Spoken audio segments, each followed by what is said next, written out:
Everyone, उम्मीद है आप सब लोग अच्छे होंगे। Myself Kritika Sharma and welcome to my channel. Students, हमने स्टार्ट किया था 11th क्लास का second chapter structure of a atom. ठीक है, हर चीज़ का अपना स्ट्रक्चर होता है। तो साइंटिस्ट के पता लगा लिया कि एटम होता है किसी एलिमेंट का स्मॉलेस्ट यूनिट। ठीक है, तो वो उसका स्ट्रक्चर क्या होता है। ठीक है, फिर उन्होंने डिस्कवरी किया जो स्ट्रक्चर होता है एटम का, उसमें सब एटॉमिक पार्टिकल होते हैं। ठीक है, जो इलेक्ट्रॉन, प्रोटॉन एंड न्यूट्रॉन, इसके बारे में हमने डिस्कस किया। जो इलेक्ट्रॉन होते हैं उसकी डिस्कवरी किसने की। ठीक है, और कौन कौन से मेथड अप्लाई हुए, एक्सपेरिमेंट क्या हुए इससे रिलेटेड, वो हमने डिस्कस किया। फिर हमने किया कि प्रोटॉन क्या होता है, प्रोटॉन क्या किसने डिस्कवर किया, और उसको डिस्कवर करने के लिए कौन से एक्सपेरिमेंट हुए, उसके बारे में हमने लास्ट क्लास में डिस्कस किया। अब हर चीज़ है वो अरेंज होती है सिस्टमेटिक, तभी तो कोई चीज़ फॉलो होती है, काम होता है कुछ भी। ठीक है, तो एटम के अंदर सब एटॉमिक पार्टिकल हैं, वो कैसे अरेंज होते हैं, क्वेश्चन अराइज हुआ साइंटिस्ट के मन में। ठीक है, तो उन्होंने रिसर्च की। तो क्या रिसर्च हुई, क्या रिजल्ट निकला रिसर्च का, कैसे इलेक्ट्रॉन, प्रोटॉन, न्यूट्रॉन अरेंज होते हैं किसमें, एटम में, तो उसके बारे में आज हम डिस्कस करने वाले हैं। आज का टॉपिक है अरेंजिंग इलेक्ट्रॉन प्रोटॉन इन एटम। ठीक है, तो कैसे अरेंज है, तो इस पे फर्स्ट टाइम जो बोला था हमारे साइंटिस्ट ने, वो थे मॉडल निकला तो जिसका नाम दिया थॉमसन। ठीक है, मॉडल ऑफ एटम। ठीक है, इसमें क्या था, इसने बताया कि थॉमसन ने थे एक साइंटिस्ट, उन्होंने बताया कि एटम में जो पार्टिकल्स होते हैं वो कैसे अरेंज होती है। ठीक है, तो बट ये वैलिड नहीं था कि इसने प्रॉपर एक्सप्लेनेशन नहीं दी कि कैसे अरेंज होता है। बट जैसे कि जब स्टार्टिंग में आप फर्स्ट काम करते हो तो उतना एग्जैक्ट नहीं होता है ना।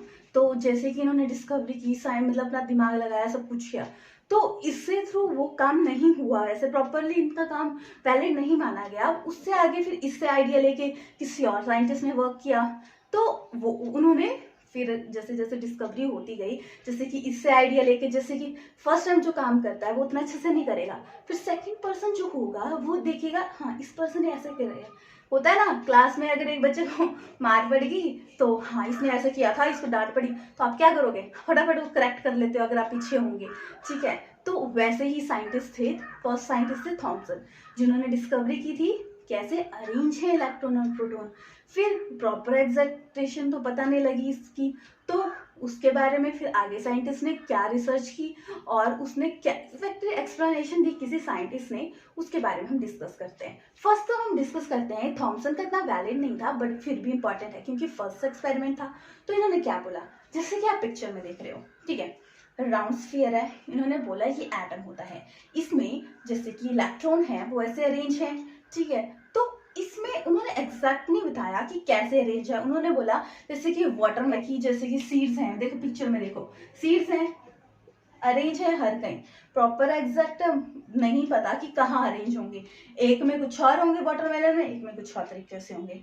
तो इसको इसका नाम दिया गया उस टाइम रेजिन पुडिंग मॉडल। ठीक है, क्योंकि इसमें क्या है, वाटरमेलन मॉडल भी बोला गया क्योंकि इसमें इन्होंने बताया कि जो बीज हैं वैसे ही इलेक्ट्रॉन है जैसे कि अरेंज है पूरे एटम में। ठीक है, तो अब जैसे कि रूम है, अगर आप उसमें कुछ भी सामान रख दो, ठीक है, माना बेड भी रखते सोफे, कोई अरेंजमेंट नहीं है, तो क्या होगा, तो आपको क्या पता कैसे अरेंज है और स्पेस है या नहीं, कैसे वो वर्क करेगा, क्या उसके अंदर हम रह सकते हैं, क्या सामान आ सकता है। अगर हर चीज़ प्रॉपरली अरेंजमेंट में होगी तो आप क्या होगा, कम जगह पे ज़्यादा आप काम उसमें सामान रख सकते हो। वैसे ही अगर आप कम टाइम में क्या करोगे, प्रॉपर मैनेज करोगे अपने टाइम को, तो आप क्या कर पाओगे, अच्छे आउटपुट दे पाओगे। वैसे आप पूरा दिन तो वरना वेस्ट ही कर दोगे। वैसे ही इसके केस में है, इन्होंने एक्सप्लेन तो कर दिया जैसे कि रेजिन पुडिंग मॉडल भी बोला गया, तो पर इन्होंने सेटिस्फैक्टरी एक्सप्लेनेशन नहीं दी। फिर क्या हुआ, एक और साइंटिस्ट आए जैसे कि रुदरफोर्ड थे, उन्होंने क्या बोला उसके बारे में हम डिटेल डिस्कस करते हैं। रुदरफोर्ड मॉडल को वैलिड माना गया किसके बारे में, अरेंजिंग इलेक्ट्रॉन प्रोटॉन इन किसमें, एटम में। ठीक है, तो क्या बोला गया रुदरफोर्ड मॉडल में, डिस्कस करते हैं। बहुत इंपॉर्टेंट टॉपिक है, ठीक है, पूछा जाता है एग्जैक्ट क्वेश्चन। एक्सप्लेन करो रुदरफोर्ड मॉडल। एटम का मॉडल किसने दिया?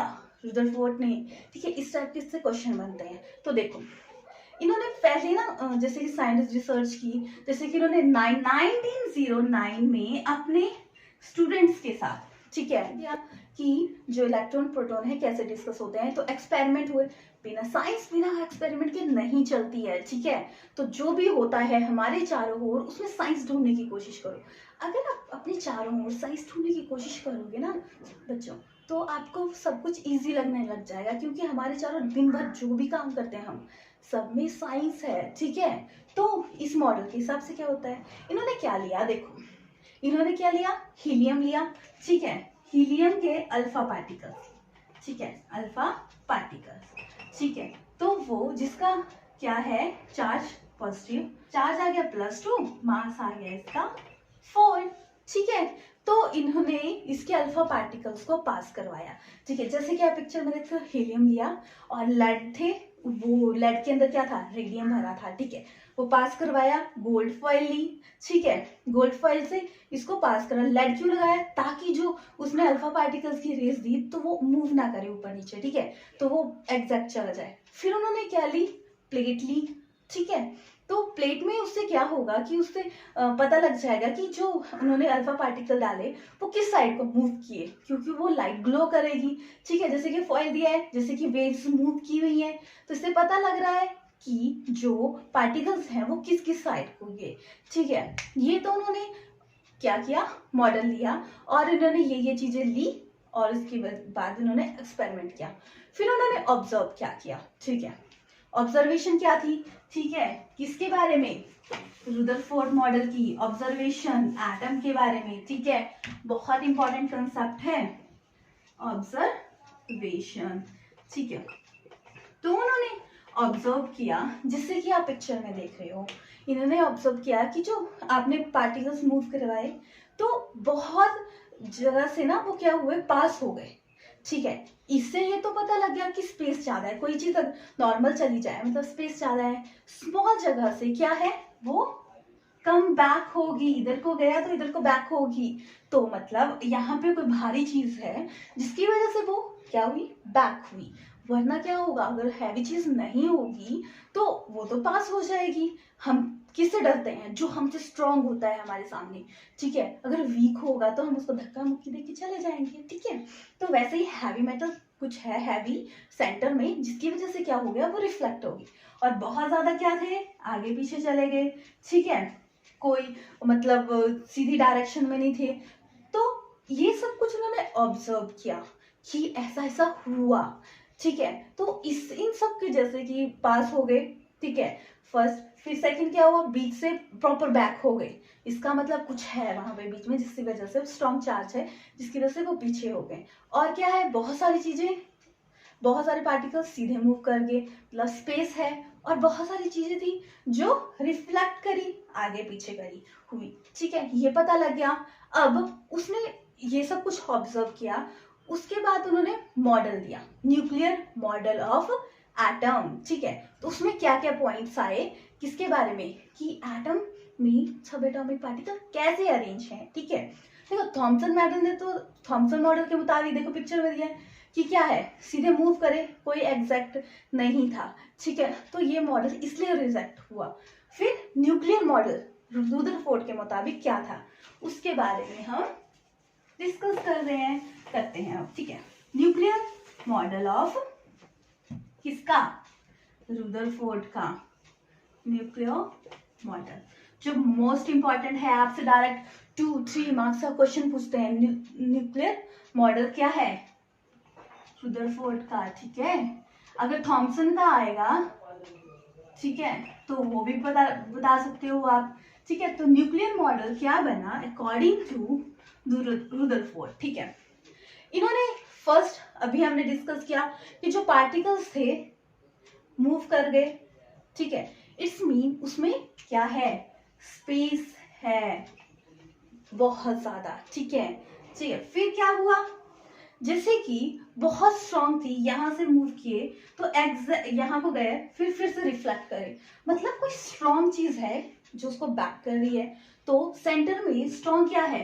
पॉजिटिव चार्ज, जो है आपका प्रोटॉन, ठीक है, ये सेंटर में प्रेजेंट होता है, जिसकी वजह से पार्टिकल क्या हुए? रिफ्लेक्ट कर गए, ठीक है। जो प्रोटॉन का क्या होता है? पॉजिटिव चार्ज, ठीक है। फिर ये पता लग गया जो सेंटर है उसमें एक और चीज डिस्कवरी हुई जो बाद में हुई, कि सेंटर में एक और चार्ज होता है जिसको बोलते हैं न्यूट्रॉन, ठीक है। क्या होता है?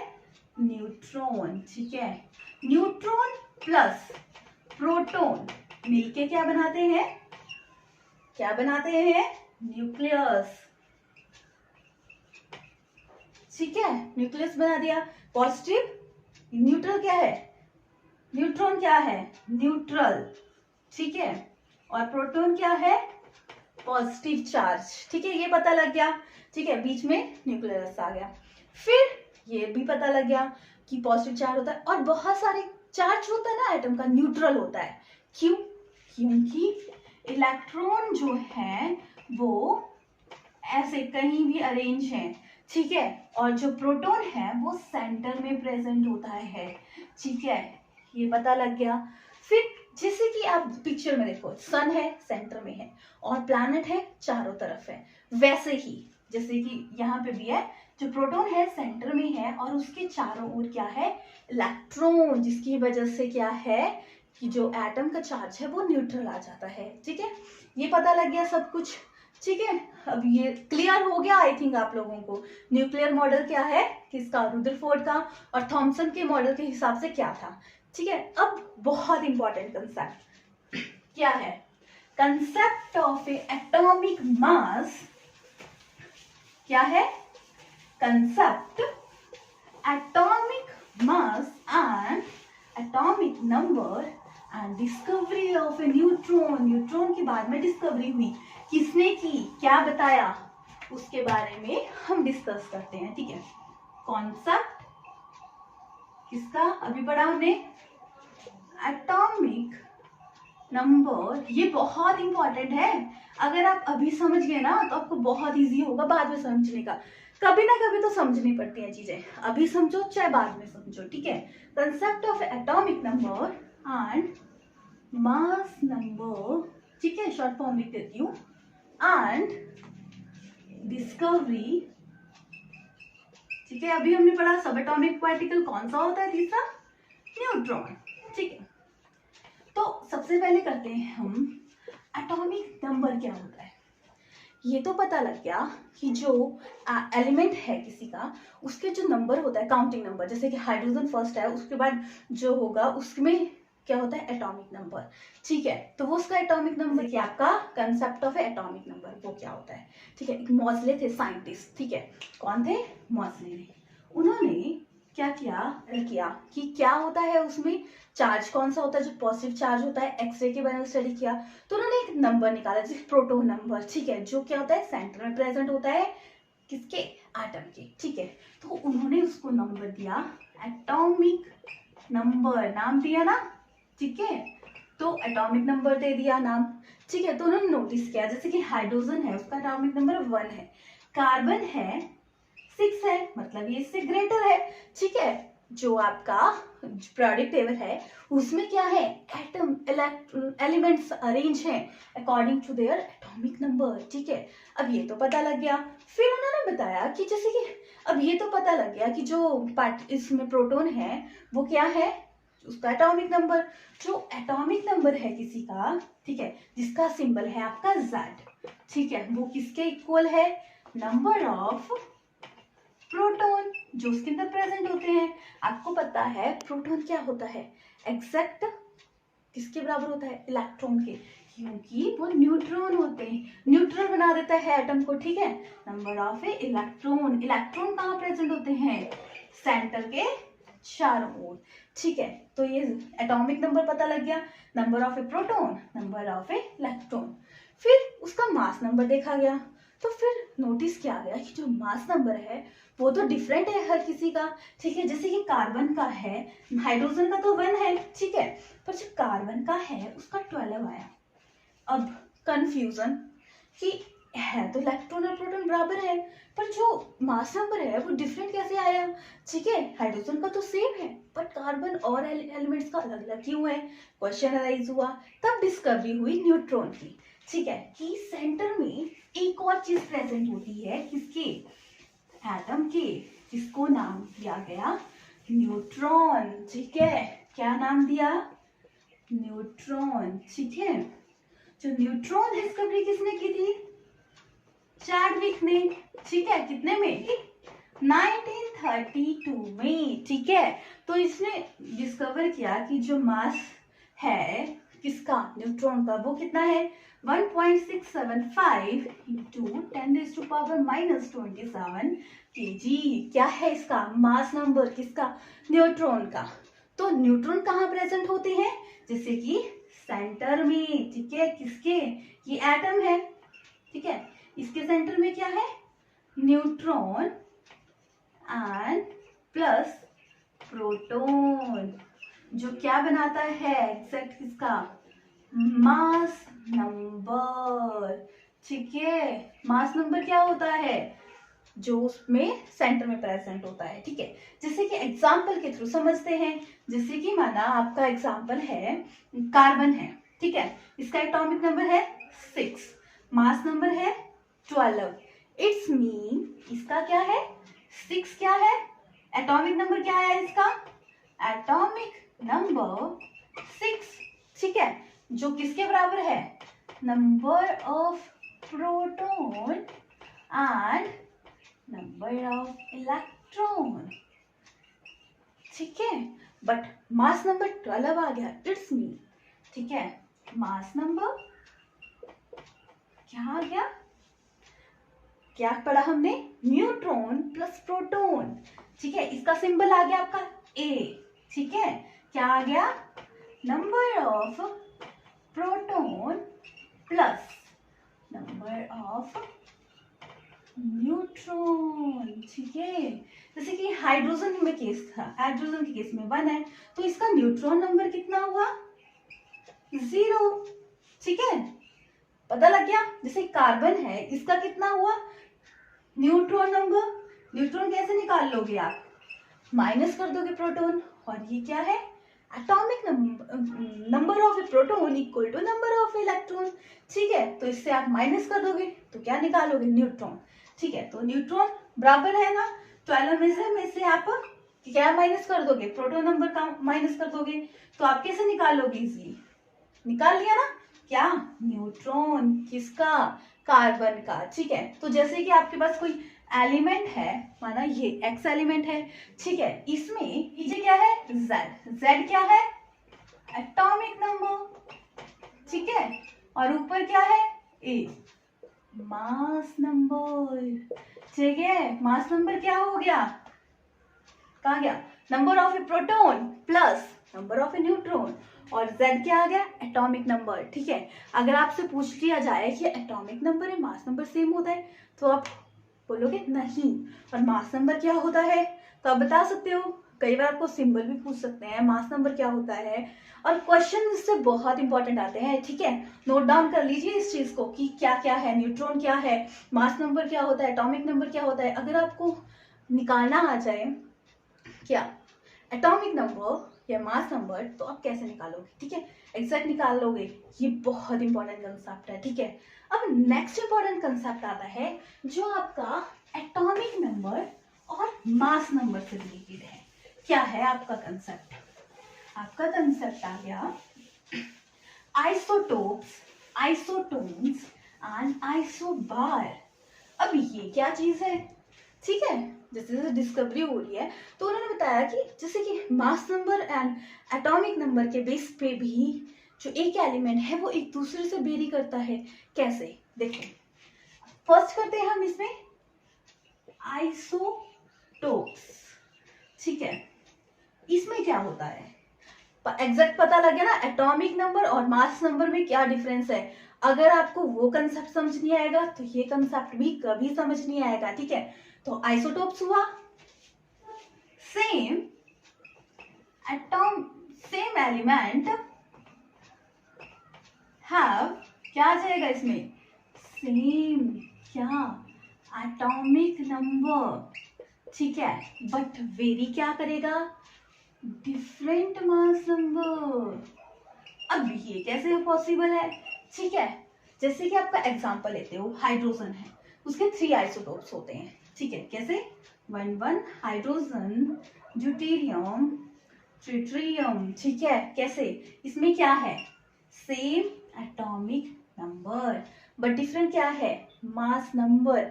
इट्स मीन इसमें क्या आ गया, नंबर ऑफ इलेक्ट्रॉन इक्वल है नंबर ऑफ प्रोटॉन, ठीक है, तो कितना आ गया 1, ठीक है, तो न्यूट्रॉन कितना आ जाएगा 1 0, ठीक है, क्योंकि इसमें 1 1 ही है ना। फिर नेक्स्ट आ गया, नेक्स्ट के केस में क्या है, नंबर ऑफ किसका, electron, number of proton same है, कितना 1, बट अगर 1 में से माइनस करके निकाल सकते हो ना, 2 में से माइनस किया तो 1 आ गया, तो न्यूट्रॉन कितना आया आपका, न्यूट्रॉन आ गया इस केस में आपका 1, ठीक है। अब ट्रिटियम के केस में क्या है, इसमें क्या है, नंबर ऑफ एटॉमिक नंबर किसके बराबर होता है, number of electron and number of a proton, ठीक है, पर मास नंबर में क्या होता है, न्यूट्रॉन प्रेजेंट होता है। इसके से आप क्या निकाल सकते हो, नंबर ऑफ ए न्यूट्रॉन किसमें, एटम में, ठीक है, नंबर ऑफ प्रोटॉन क्या आ जाएगा 1, बट न्यूट्रॉन क्या हो गया 2, ठीक है। तो क्या है, इन सब में same atomic number but different mass number, किसके बेस पे, न्यूट्रॉन के नंबर के बेस पे, ठीक है। जैसे कि कार्बन की है, कार्बन के भी है, कितने आइसोटोप्स हैं, 12 6 13 40, ये भी किस पे वेरी करता है, न्यूट्रॉन, ठीक है, इसमें 0 है, इसमें 1 है, इसमें 2 है, ठीक है। तो ऐसे आप, अगर आपको पता लग जाए कि आइसोटोप्स हैं दिए हुए हैं, तो आप निकाल सकते हो कि न्यूट्रॉन कितने हैं, ठीक है। आपको डायरेक्ट क्वेश्चन आता है कि निकालो नंबर ऑफ न्यूट्रॉन क्या होते हैं, ठीक है। नेक्स्ट इंपॉर्टेंट कंसेप्ट आता है आपका आइसोटोप्स क्या, नेक्स्ट क्या है, आइसोबार। अब वो क्या चीज है, ठीक है, आइसो बार, बार मत समझ लेना क्या होता है, ठीक है।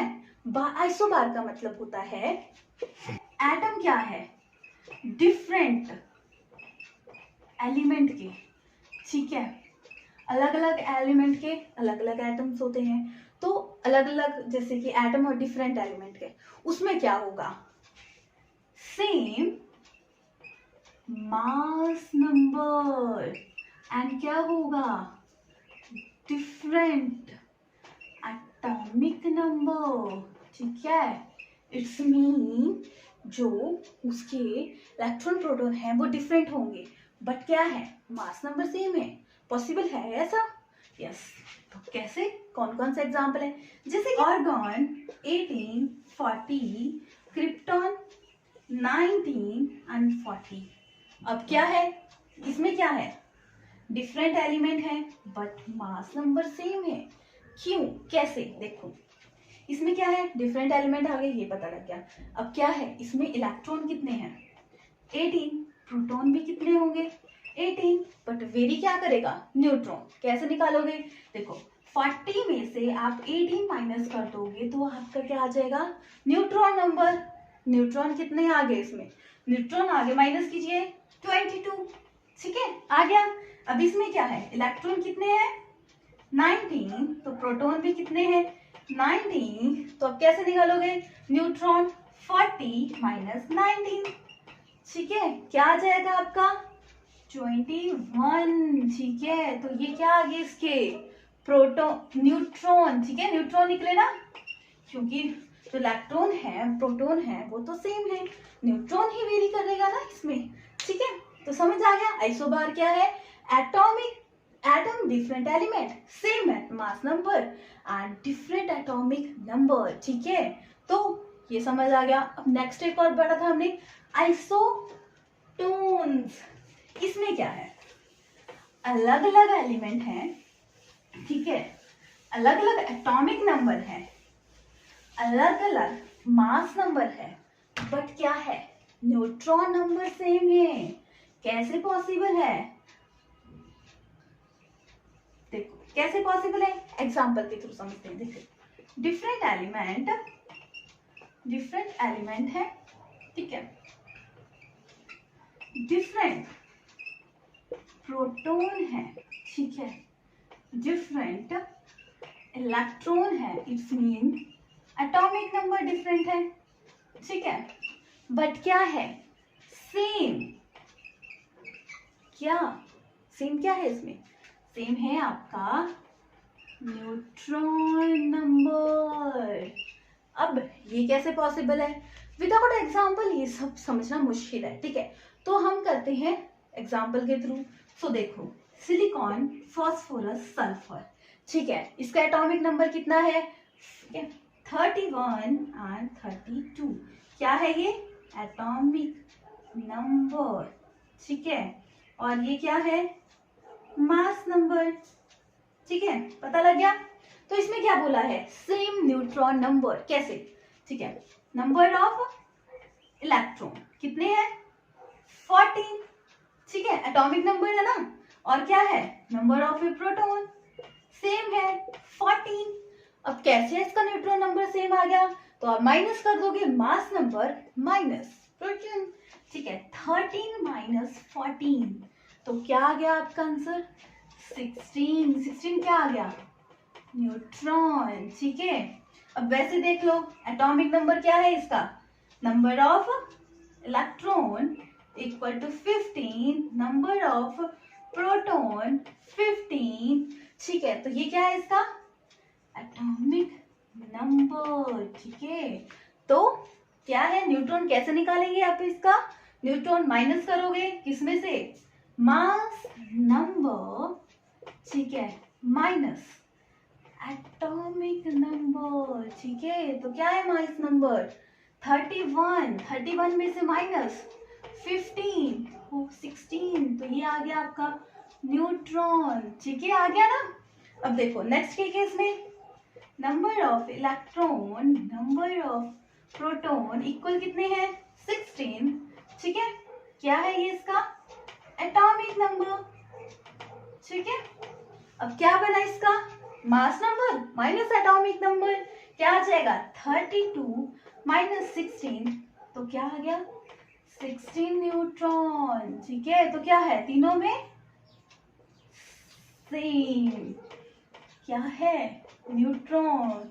देखो क्लियर हो रहा है ना, क्या क्लियर हुआ कि डिफरेंट एलिमेंट थे, डिफरेंट इसका एटॉमिक नंबर था, पर डिफरेंट और मास नंबर भी डिफरेंट था, ठीक है, 30, 31, 32, बट क्या है सेम न्यूट्रॉन नंबर, ठीक है, ठीक है, आई थिंक क्लियर है, तो इसको नोट डाउन कर लीजिए, ठीक है।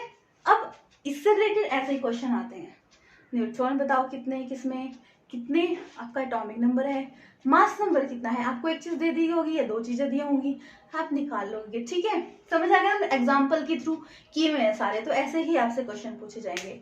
अगर आपको डाउट हो रहा है इससे रिलेटेड तो आप मुझसे कमेंट बॉक्स में मैसेज कीजिएगा, मैं आपके मैसेज का जरूर रिप्लाई करूंगी। नेक्स्ट क्लास में हम डिस्कस करने वाले हैं नेचर कैसा है इलेक्ट्रोमैग्नेटिक रेडिएशन का, ठीक है, ब्लैक बॉडी क्या होता है, प्लैंक कांस्टेंट क्या होता है, ठीक है, फोटोइलेक्ट्रिक इफेक्ट क्या होता है, उसके बारे में हम नेक्स्ट क्लास में डिस्कस करेंगे, ठीक है स्टूडेंट्स।